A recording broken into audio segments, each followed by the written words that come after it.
दीपक मेरे सुहाग का जलता रहे, हाँ जलता रहे।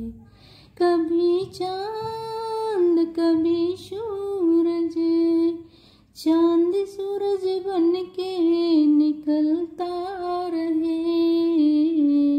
राधे राधे आप सभी को। कैसे हैं आप सब? करवा चौथ व्रत की ढेर सारी शुभकामनाएं आप सभी को।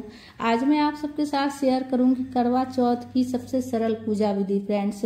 तो सबसे पहले तो देखिए, करवा चौथ की पूजा बहुत से लोग जो है ना दोपहर के 12 बजे के बाद भी करते हैं। चौकी लगाकर करवा माता की पूजा करते हैं। और बहुत से लोग देखिए शाम में पूजा करते हैं, करीब वही 6:30-7 बजे के लगभग चौकी लगाकर। तो आपके यहाँ जैसा चलता हो उस हिसाब से आप कर लीजिएगा। तो देखिए, सबसे पहले पूजा की चौकी लगा लीजिएगा और चौकी पर लाल रंग के कपड़ा बिछाकर या फिर पीले रंग के कपड़े का आसन देकर बिछाकर, उसके बाद अक्षत का आसन देकर करवा माता को विराजित कर लेंगे। करवा माता की जो तस्वीर लिए हैं उसमें देखिए गणेश जी भी हैं, पूरे शिव परिवार हैं। आपके तस्वीर में अगर गणेश जी नहीं हो तो आप अलग से विराजित कर लीजिएगा, इसलिए कि कोई भी पूजा होती है तो उसमें गणेश जी की पूजा सर्वप्रथम की जाती है।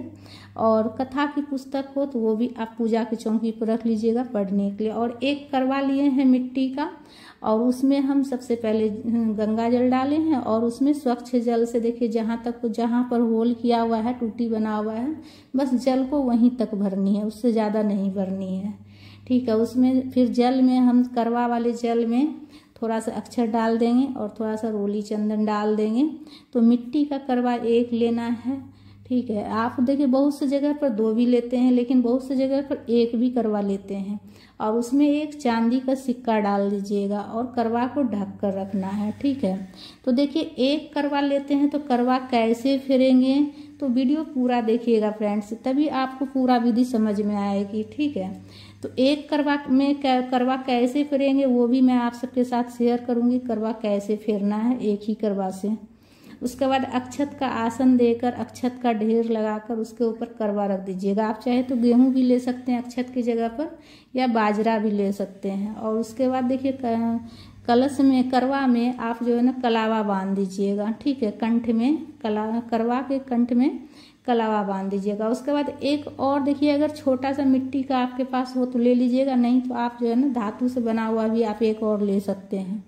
ठीक है, तो एक और छोटा सा आप ले लीजिएगा करवा मिट्टी का, या फिर जो है धातु का भी ले सकते हैं। और उसमें भी आप कलावा बांध दीजिएगा और चावल से भर दीजिएगा। चावल की जगह पर आप गेहूं भी ले सकते हैं, बाजरा भी ले सकते हैं, पूरा फूल भर देना है।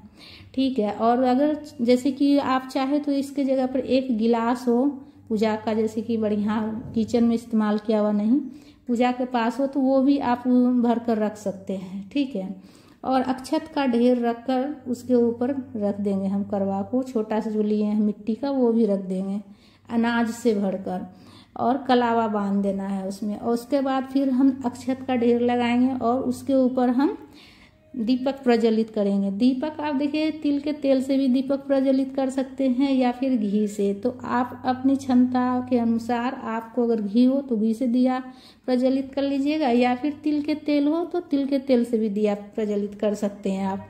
तो सबसे पहले दीपक हम प्रज्वलित कर लेंगे, इसलिए कि हमारी पूजा का साक्षात दीपक होता है। उसके बाद स्वच्छ जल में गंगा जल मिला कर लीजिएगा और जल के छींटे देकर सभी भगवान जी को भाव स्नान करा लेंगे। गणेश जी को, करवा माता को, और शिव परिवार भी है तस्वीर में, तो शिव परिवार को भी हम जल के छींटे देकर भाव स्नान करा लेंगे। और करवा में भी जल के छींटे दे देंगे। और वस्त्र के स्वरूप में हम कलावा समर्पित करेंगे गणेश जी को और पूरे शिव परिवार को, और करवा माता को हम चुनरी समर्पित करेंगे। तो देखिए फ्रेंड्स, वीडियो पूरा देखिएगा, अंत तक देखिएगा, इसलिए कि जो है ना जो चीज़ बताते हैं हम वीडियो में वही चीज़ आप कमेंट करके पूछते हैं, जो चीज़ हम बताते हैं। और जब हम वीडियो बताते हैं पूरा चीज़ बताते हैं, वीडियो में सारी चीज़ जानकारी बता देते हैं हम। ठीक है, उसके बाद देखिए आप जो है रोली चंदन से गणेश जी को तिलक कर लीजिएगा। सूरज, चांद, सूरज सभी फोटो बना हुआ है तस्वीर में, सब में तिलक कर लेना है। शिव परिवार हैं, भोलेनाथ हैं, कार्तिक जी हैं, गणेश जी हैं, नंदी हैं, सभी को आप रोली चंदन से तिलक कर लीजिएगा। उसके बाद करवा में भी तिलक करना है रोली चंदन से, और दीपक में भी तिलक करना है, और एक और जो अनाज से भर कर लिए हम छोटा सा मिट्टी का करवा, उसमें भी हम तिलक कर देंगे। और उसके बाद देखिए सीख लगानी है। देखिए सीख जो है ना 7 की संख्या में लगाई जाती है, ठीक है, 7 की संख्या में लगाई जाती है ये सीख। और होल जो किया हुआ है करवा में उसी में लगाना है, तो अच्छे से एडजस्ट करके लगा देना है करवा में। तो मेरी एक बहन पूछी थी कमेंट करके कि कितने सीख लेनी है, तो देखिए 7 सीख लेनी होती है, ठीक है, 7 सीख लेनी होती है और करवा में 7 सीख लगानी होती है। तो बहुत से जगह पर देखिए ये सीख लगाते हैं, जहाँ मिलता है लगा लेते हैं, जहाँ नहीं मिलता है तो नहीं भी लगाते हैं। तो आपके यहाँ जैसा चलता हो उस हिसाब से कर लीजिएगा।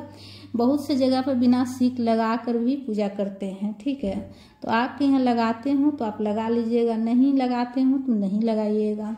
उसके बाद माता को सिंदूर लगा लीजिएगा, करवा माता को सिंदूर लगाइएगा। और तस्वीर में जितनी माता है, गौरी माता है और भी जितनी माता हैं, सभी माताएं को सिंदूर लगाकर अपनी चूड़ी में सिंदूर लगाइएगा और अपने मांग में भी सिंदूर लगा लीजिएगा माता को लगाने के बाद। इससे अखंड सौभाग्य की प्राप्ति होती है, सौभाग्य हमेशा बना रहता है। माता को सिंदूर लगाने के बाद सुहागन हमेशा अपनी मांग में सिंदूर लगावें। उसके बाद देखिए एपन तैयार करके एपन लगा लीजिएगा करवा में, और दोनों करवा में आपको लगाना है और माता को भी लगाना है।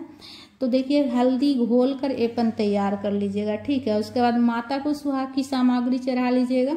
सुहाग की सामग्री में आप जितना हो सके, जितना आपसे हो सके पूरा 16 श्रृंगार भी चढ़ा सकते हैं, या फिर आप जो है ना 5, 7 जितना हो सके आप चढ़ा लीजिएगा, ठीक है। उसके बाद पूजा वाली जिससे जो कि चंद्रमा को हम पूजा करेंगे, छन्नी जो होती है वो भी आप पूजा की चौकी के पास रख लीजिएगा दीपक लगाकर। दीपक जलाना नहीं है, प्रज्वलित नहीं करना है, दीपक उसके ऊपर रख दीजिएगा बाती लगाकर। उसके बाद जो भी फूल माला हो आपके पास चढ़ा लीजिएगा, जिस भी कलर का फूल माला हो। और उसके बाद सासू माँ को बायना देने के लिए वहीं पूजा के चौकी के पर अगर जगह हो तो वहीं चौकी पर रख लीजिएगा, नहीं तो चौकी के पास में ही रख लेंगे, ठीक है, वहीं पास में ही थाली में करके या किसी चीज़ के ऊपर रख लीजिएगा। सासू माँ के वस्त्र ले लीजिएगा बायना में, और श्रृंगार की सामग्री ले लीजिएगा। और उसके बाद देखिए मिठाई, करवा के ऊपर मिठाई रख लीजिएगा। विशेष रूप से करवा चौथ की पूजा में मिठाई की भोग लगाई जाती है माता को।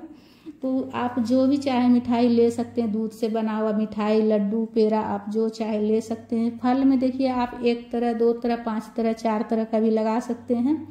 और विशेष रूप से देखिए एक नारियल जरूर से चढ़ाइएगा, इसलिए कि नारियल जो है ना वंश में वृद्धि, नारियल चढ़ाने से वंश में वृद्धि होती है। तो आप नारियल चढ़ा लीजिएगा, उसके साथ में आप जो भी फल चढ़ाना चाहें चढ़ा सकते हैं, 1 तरह 2 तरह का।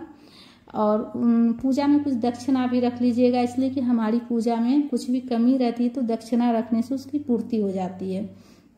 तो दक्षिणा रख लीजिएगा। धूप प्रज्वलित करके धूप भी दिखा लीजिएगा। उसके बाद देखिए हाथ में अक्षत लेकर और कथा पढ़ लीजिएगा, ठीक है। हाथ में अक्षत लेकर, या फिर आप जो है ना गेहूँ भी ले सकते हैं, बाजरा भी ले सकते हैं, साबुत अनाज लिया जाता है। इस पूजा में साबुत अनाज लिया जाता है, जैसे कि आप चावल ले सकते हैं, अक्षत ले सकते हैं, बाजरा ले सकते हैं, गेहूं ले सकते हैं, ठीक है। उसके बाद कथा पढ़ लीजिएगा, गणेश जी की भी कथा पढ़ लीजिएगा और करवा चौथ की भी कथा पढ़ लीजिएगा। जोरा में कथा पढ़ाया जाता है तो कथा पढ़ लीजिएगा। कथा की पुस्तक नहीं हो तो आप सुन लीजिएगा। थोड़ा सा माता के चरणों में समर्पित कीजिएगा अक्षत। और दिन में अगर पढ़ रहे हैं तो आप जो है ना थोड़ा सा अक्षत डाल के और सूर्य देव को जल चढ़ा दीजिएगा। और अगर रात्रि में आप जैसे शाम में अगर आप पूजन कर रहे हैं तो आप आंचल में रख लीजिएगा। दिन में भी अगर आप पूजा कीजिएगा तो भी आपको थोड़ा सा आंचल में बांध कर रखना है बचाकर। और रात्रि में जब चंद्रदेव को अर्घ्य दीजिएगा तो आप करवा में डालकर अर्घ्य दीजिएगा, ठीक है। तो आपने आंचल में थोड़ा सा बांध कर रख लीजिएगा। रात्रि में जब चंद्रदेव को अर्घ्य दीजिएगा करवा से, तब उसमें डालना है।